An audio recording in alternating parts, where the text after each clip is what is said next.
देश में दंगे हो सके। 4.5 साल तो बोला कि मोदी जी ने काम नहीं करने दिया और अब कह रहे हैं कि हमने सारे काम कर लिए 5 साल में। तो या तो पहले झूठ बोल रहे थे या तो अब कर रहे हैं झूठ, या तो कुछ काम ही नहीं किया। तो क्या प्रोपेगेंडा है इनका। तो 18,000 ये मौलवी को देता है, 18,000 मौलवी को दे रहा है, 1 करोड़ आतंकवादी को दे रहा है जिसके साथ बलात्कार होता हो, उस बलात्कारी को ये नौकरी देता है, सिलाई की मशीन देता है। 1 मिनट, आपने बलात्कारी की बात की, बलात्कारी को 10,000 रुपये और सिलाई मशीन देते। क्या आपको लगता है कि जो दिल्ली में जो बलात्कारी को जो फांसी लगातार टल रही है, इसमें अरविंद केजरीवाल कहा था सब बिना उसकी उसने फाइल दबा के बैठा हुआ है। कब से वो जो निर्भया कांड कब से निर्भया कांड की जो फाइल इसने दबा के बैठा, लोग कितनी डिमांड कर रहे हैं, सोशल मीडिया पे भी कर रहे हैं, सब तरफ से डिमांड आ रही है, किंतु वो बंदा आतंकवादियों से मिला हुआ है, उसके अलावा वो करना नहीं चाहता। वो इसलिए नहीं करना चाहता, उसको फंडिंग बाहर से आ रही है। वो एक बहुत बड़ी बात बोली कि इन्होंने कहा कि अरविंद केजरीवाल आतंकवादी से मिले हुए। आप बहुत बड़ी बात की। देखिए, आप गौर कीजिएगा, देखिए जनता सीधे तौर पर समझ रही है कि इनको आतंकी फंडिंग हो रही है और कहीं ना कहीं सीधे तौर पर आज अरविंद केजरीवाल दिल्ली को कश्मीर जो कि आतंक का गढ़ बना हुआ था वो बनाने का प्रयास कर रहे हैं। जब भारतीय आर्मी, जब देश की आर्मी सर्जिकल स्ट्राइक करती है तो सबसे पहले सबूत जो मांगते हैं केजरीवाल जी मांगते हैं, उसकी वीडियो जारी करिए। बालाकोट की स्ट्राइक होती है तो केजरीवाल जी आते हैं जी उसका सबूत चाहिए। वो देश के खिलाफ क्यों बोलते हैं? कहते हैं कि हमारे सैनिक सेना कश्मीर में बलात्कार करती है, ये बोलते हैं। ये भूल गए कि कैसे पाकिस्तानी लोग काट के सर तक वापस नहीं देते थे। हेमराज सैनिक शहीद था, सर काट के ले गए थे और उस सेना के जवान का, और यही केजरीवाल उस सेना, हमारी सेना को गाली देते हैं, कहते हैं कि वहाँ पे कश्मीर में बलात्कार करती है। कन्हैया कुमार भी ऐसा कहता है और ये उनके समर्थक। मोदी जी का एक ही नारा है, सबका साथ, सबका विकास और सबका विश्वास। हम सब धर्मों को मानते हैं, मोदी जी की यही नीति है। आपने कहा हम सभी धर्मों को मानते हैं, लेकिन अरविंद केजरीवाल इन्होंने अभी हाल ही में शोएब इकबाल को टिकट दिया, अब्दुल रहमान को टिकट दिया। अब्दुल रहमान जिन पर आरोप है कि सीलमपुर दंगा करवाए। तो क्या आपको लगता है कि दंगाइयों को टिकट अरविंद केजरीवाल जानबूझ के दे रहे हैं? जी बिल्कुल जानबूझ के दे रहे हैं, क्योंकि अभी आपने सबके राय सुनी है कि जो अरविंद केजरीवाल है देश के अंदर गुंडा राज चलाना चाहता है। अरविंद केजरीवाल देश के अंदर गुंडा राज चलाना चाहता है, क्योंकि वो स्वयं एक गुंडा बन के उतरा है।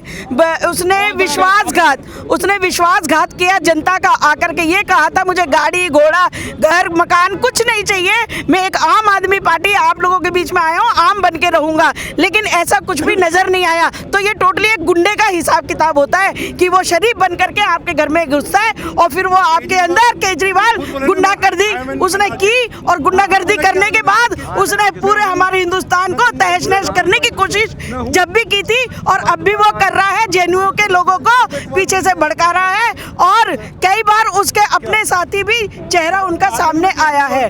और ये अरविंद केजरीवाल टोटली फ्रॉड आदमी है। इस फ्रॉड आदमी को हिंदुस्तान के अंदर रहने का कोई हक नहीं है। अरविंद केजरीवाल के विधायक अमानतुल्लाह खान ने जामनगर में कहा हिंदुओं से आज़ादी के ना लगवाएं, भारत विरोधी ना लगाए। तो क्या आपको लगता है कि अरविंद केजरीवाल और उनके जो तमाम विधायक है क्या हिंदुओं के खिलाफ हैं?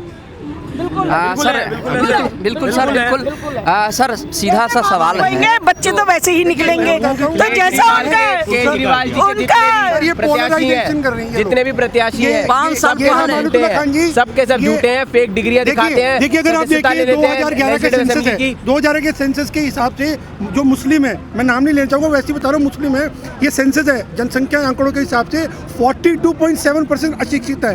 अगर 70 साल के बाद भी 2011 के हिसाब से लगा ले 65 साल के बाद भी अगर वो इतने अशिक्षित हैं, अब केजरीवाल जी ने क्या कहा था मुस्लिमों के बारे में, पलटू हैं 2019 लोकसभा चुनाव में, और उन्होंने क्या कहा था कांग्रेस ने, मोहम्मद आरिफ खान साहब जो अभी गवर्नर है, क्या कहा था कांग्रेस नरसिम्हा राव के टाइम में कि अगर गटर में पड़े रहने जाते हैं, नरसिम्हा राव जी ने क्या कहा था आरिफ खान जी को कि अगर ये गटर में पड़े रहने चाहिए तो पड़े रहने दो। तो मुस्लिमों को पोलराइज करे, पता है अनपढ़ है, अशिक्षित है, उनमें अक्ल तो है नहीं, बस मोदी तुम्हारी दाढ़ी खिंचवा देगा, तुम्हारी टोपी उतरवा देगा, बुर्का उतरवा देगा, मतलब बिगाड़ने की साजिश है ये। इसका बेस्ट एग्जाम्पल शाहीन बाग है। शाहीन बाग में जो औरतें बैठी हुई हैं उनसे पूछिए सीए क्या है, हमें नहीं पता सीए क्या है, आपकी डिमांड क्या है, हमें नहीं पता डिमांड क्या है, हम बैठेंगे यहाँ पे। सर अभी पटना के लेडी वुमेन्स कॉलेज में बुर्का बैन किया है, तो क्या आपको लगता है कि आज देश में बुर्का बैन बन के आवश्यकता है?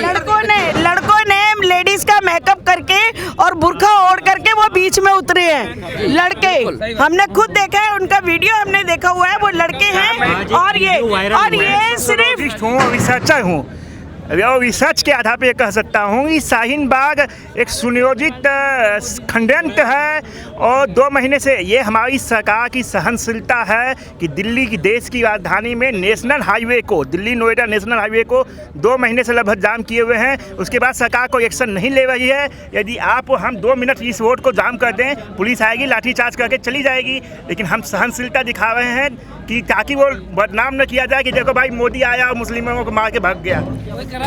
आपको क्या लगता है कि आपको लगता है कि अरविंद केजरीवाल को पाकिस्तान से फंडिंग हो रही है, आतंक से फंडिंग हो रही है? बिल्कुल फंडिंग हो रही है। अगर फंडिंग नहीं होती तो अगला आदमी जैनियों के जो है कन्हैया कुमार को बचाने के लिए नहीं जाता, पुलिस वालों को जो है वो जो है चार्जशीट जो है उसको दे देता, आज वो जेल में होता। और वो जो है वहाँ जाकर चुनाव लड़ रहा है और ये लोग उसका सपोर्ट कर रहे हैं। ये टुकड़े टुकड़े गैंग जितने भी हैं वहाँ पे ये सारे पूरे सक्रिय हो चुके हैं। और उसने कहा मैं स्वच्छ पानी दूंगा। मैं आपको वीडियो दिखाऊंगा, मेरे पास वीडियो है उसका स्वच्छ पानी का। ये देखो, ये चल रहा पानी, स्वच्छ पानी उसका। 5 साल पहले सब कहते हैं वादा किया था, सीधा सा वो वादा आज झूठा साबित हो रहा है।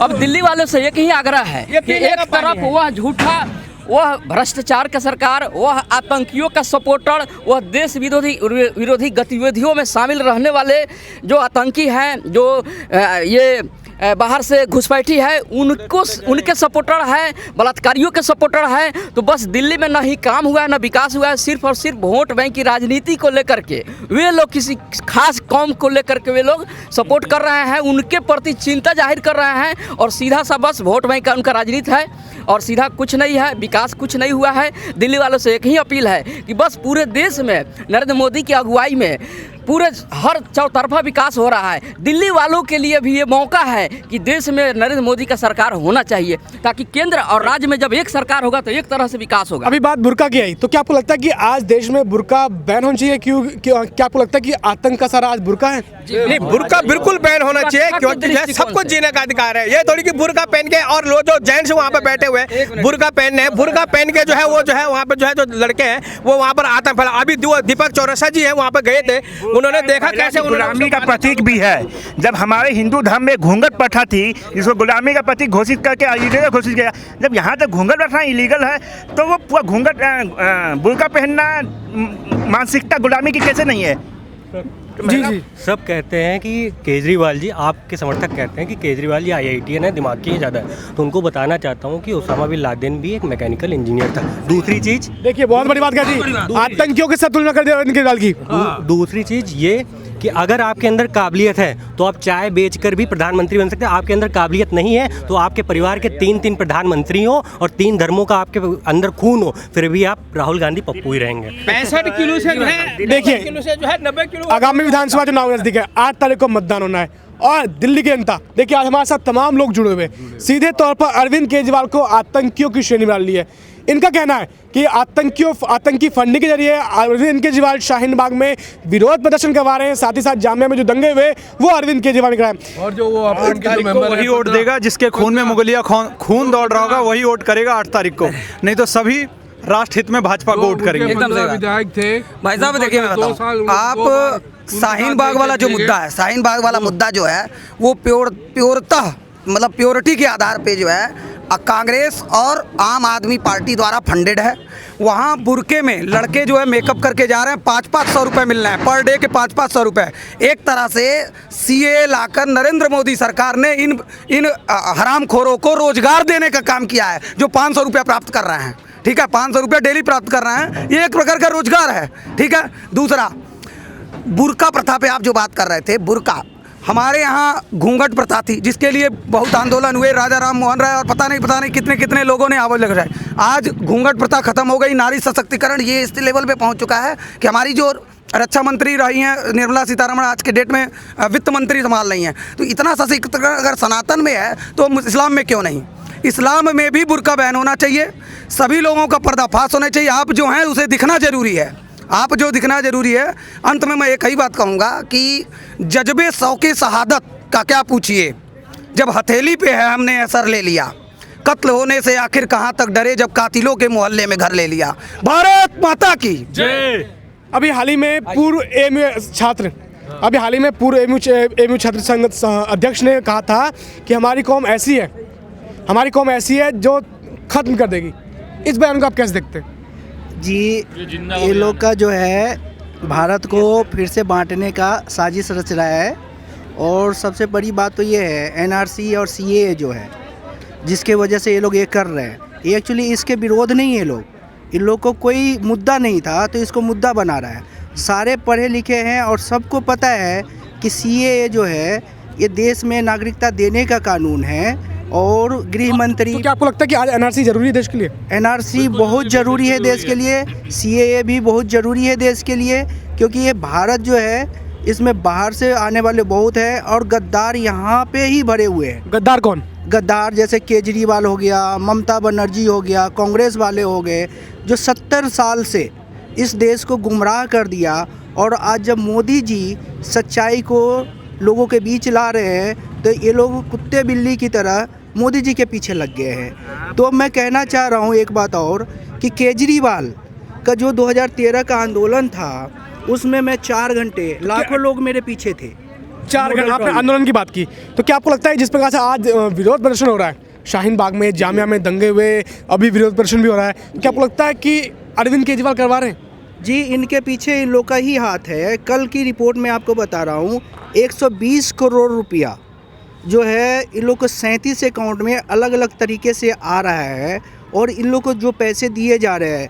भाई साहब एक बात बताओ मुझे आप कि यहाँ तो कोई किसी को एक ढेला नहीं देता है फ्री में, आप वहाँ पे महीनों कैसे गुजारा कर सकते हैं? एक तरफ तो आप कह रहे हैं हम बेरोजगार हैं, एक तरफ तो आप मोदी जी को ये कह रहे हैं कि जॉब नहीं है, और फिर दूसरी तरफ जो है आप वहाँ महीनों कैसे।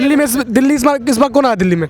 देखिए आएगी तो बीजेपी। जहाँ तक आपने कहा है कि ये जो कुछ हो रहा है पथराव और ये सब, मैं सिर्फ एक सवाल करना चाहता हूँ कि आप चीन में कर सकते हैं, या म्यांमार में कर सकते हैं, या रूस में कर सकते हैं, आप नहीं कर सकते, लेकिन भारत में आप क्यों कर रहे हैं? और जहाँ तक बात हुई एनआरसी और सीएए की, एनआरसी सीधी सी चीज़ है कि आपके देश में जो अवैध घुसा है, क्या आप अमेरिका में जाकर घुस सकते हैं, सऊदी अरब में घुस सकते हैं, वो फ्लाइट से लेकर आपको वापस कर देंगे, क्योंकि यहाँ का इस देश का कोई माई बाप नहीं है। आपने जो मन किया 70 साल किया, ज़बरदस्ती ऐसे लोगों को घुसाया जिनको कोई लेना देना नहीं है, ठीक है। और सीए वो है कि जब आपने नेहरू जी ने देश का बंटवारा किया, गांधी जी ने तो कहा था कि भाई जो भी प्रताड़ित होगा, जो चाहते हो वो आ जाए, तब नहीं आया, प्रताड़ित होने के बाद आ जा रहा है, तो उसमें दिक्कत क्या? और जो कुछ भी शाहीन बाग में हो रहा है वो इतना ज़्यादा नौटंकी से भरा और इतना ज़्यादा गलत है, और ये जानबूझ के किया जा रहा है क्योंकि इनकी 70 साल से हैबिट पड़ी थी कि इनको पुचकारा जाएगा, लेकिन अब पुचकारा नहीं जाएगा। अब जो न्याय होगा वही। यदि दिल्ली में भाजपा सरकार आती है तो क्या आपको लगता है कि जितने भी टुकड़े गैंग है या जो देशविरोधी तत्वों में शामिल होते हैं उनको जेल में